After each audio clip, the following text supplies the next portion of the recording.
Hiya friends, and welcome back to Skyrim MOTM.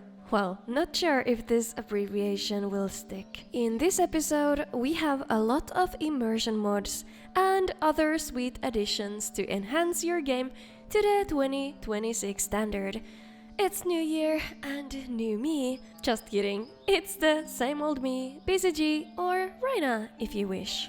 First off, let's check out why I came to Skyrim, Origin Stories, a mod that made me gasp in awe when I saw it on the Nexus front page. Calling all my role players, this mod is for us. So what this mod does is that it provides 40 possible new starting quests that give that initial purpose and motivation for your character, making use of the Radiant system of the game so no quest is ever the same, even when replaying it. By interacting with this book, the Book of Origins, you'll be assigned a quest at random, but you can switch it to another if you wish, or cancel it altogether. These quests include peaceful ambitions like visiting every city in Skyrim, earning 10,000 septims and becoming rich, or joining the Bard's College in the honor of your late mother who was a musician. There are also other types of beginnings, like avenging your family by slaying the Forsworn perpetrator, or having to end the life of your old friend who has been cursed with lycanthropy, and much more. After finishing your origin quest, you will gain a theme-appropriate permanent buff as well. Origin Stories works alongside alternate start mods, and it's very compatible and safe to add to your ever-growing load order. Us first-person enjoyers have been eating lately, and the feast is not over, as here we have first-person FP Inertia, a customizable SKSE plugin that adds camera-based and movement inertia to your viewpoint.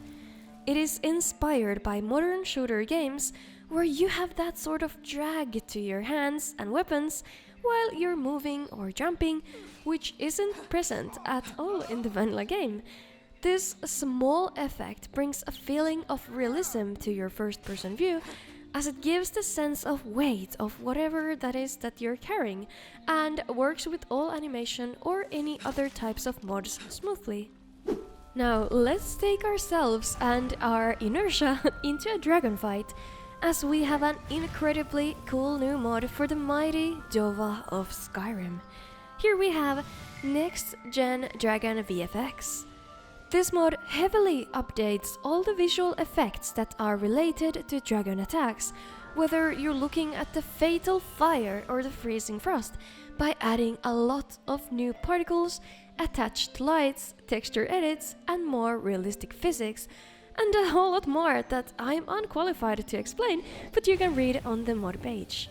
Let's just say that these effects look absolutely mesmerizing and makes me want to stop and stare, bordering on forgetting about lending a hand to help these honorable citizens. Safe to say, this mod brings these dragon attack visuals into the current year. If you're enjoying the video, drop a like or even subscribe to see my videos more often on your front page, just in time for your annual Skyrim craving. Now, Riften is one of those cities that no modder really wanted to touch, so it came as a great surprise that we got the City of Crossed Daggers Riften expansion. And with great, I mean a very welcome surprise, as nearly every other main city has gotten some sort of expansion to its limits, and finally, this thief-infected settlement's turn is here. This mod adds a new district to Riften, right behind the Temple of Mara, which has 6 new buildings inhabited by unique NPCs with repurposed dialogue, and the mod also adds some visual enhancements to the city. Here at the district, you can visit the bank, where you can deposit gold to accrue interest, or the bakery to bring home some delicious treats, as well as the tailor, Temple of Talos, and the 2 manors. In addition, there are 3 small quests added, and some vanilla-friendly armor and clothing. Some of the characters in the game are protected by being flagged essential, which means that they can't die. Now, with Essentials Begone the Second, everyone is at the mercy of the war, dragons, and the whims of Dragonborn, as this SKSE plugin disables this setting on the NPCs and allows them to perish. This has been done before, of course, but in this mod, after a previously essential NPC dies, a pop-up UI shows up on your screen and lets you know that this person was of importance to your game, and some quests may not work without it anymore.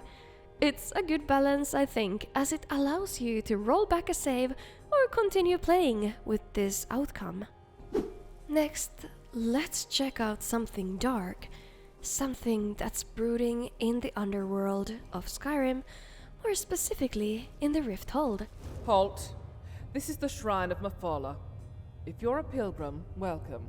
In Mephala's favor, you can join a cult of Mephala, the Spider Queen, the Daedric Prince of Deception and Murder, or, if you wish, destroy this cult and her worshippers altogether. This is an addition to the game with small quests, fully voiced NPCs, poison and spider spells, and an entirely new perk tree which helps you unlock some gruesome powers to aid you in combat. If you choose to wipe out this cult, you can turn the cave into a Shrine of Stendarr instead. Now, if you ask me, there is never enough content regarding the Daedric Princess. This sort of mods make the world seem much deeper and darker, which I absolutely love. We were spared the worst of the Red Year. Now, if you have destroyed the cult of Mephala, you have probably aligned yourself under the brave warriors of Stendarr, and that's where our next mod comes to play. With the Keeper Carcette expanded, this Breton leader of the Vigilants gets a satisfying add-on to her story. In the vanilla game, after the Hall of the Vigilant gets burned down by the vampires, Keeper Carcette has supposedly fallen in the battle, but her body can't be found. With this mod, you get a small quest where you're tasked with saving her and bringing her to Fort Dawnguard, where she can join the cause of destroying the vampires. We also have a couple more immersion mods related to two more interesting characters in the game. With Spare Anise, the elderly witch living in the woods nearby Riverwood can now be spared after you uncover her shady basement business. That's a fair point. A battle with you would have ended poorly for me. Very well, I see no need for us to fight. She has 40 new lines of lore-friendly dialogue voiced with AI, so you can learn more about her and not always just send her to Afterlife as soon as you see her. My sister and I were once part of a Reach coven. Inseparable, the two of us were. Another female character that is well known is, of course, the vampire seductress Alva, who lives in Morthal, the capital of Skyrim when it comes to spookiness. With Saving Alva, her character and story is greatly expanded with using the existing lore as the cornerstone, being faithful to the original vision. After you've completed Laid to Rest and killed Movarth, Alva becomes a possible follower and a spouse if you choose to pursue her. I don't dare show my face, lest they recognize me. You can go through her relationship quest, which is all voiced with repurposed dialogue, and most of all, you can help her reclaim her humanity, curing her from vampirism once and for all. Now, it is up to you whether you're ready to forgive her for the horrors she has committed under the curse of Movarth, but most importantly, the option is there, and that's what I love about modding. We have another character expanded later on, but now let's check out Hamlets of Whiterun.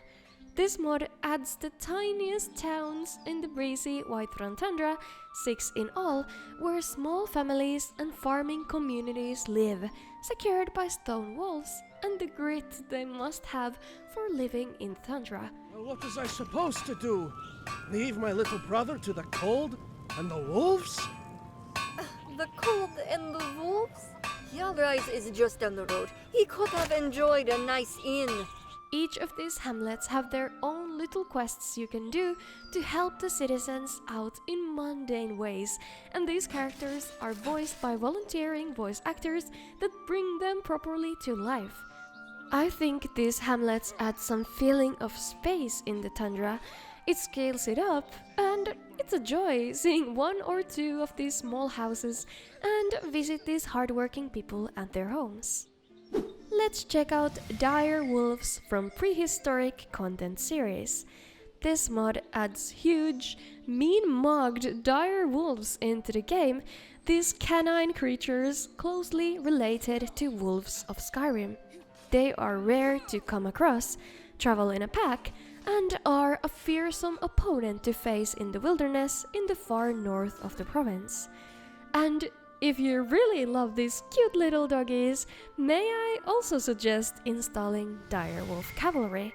This mod adds a rideable direwolf into the game, which you can find in the Winterhold prison and save it from the guard to be able to use it as a mount on your adventures throughout Skyrim.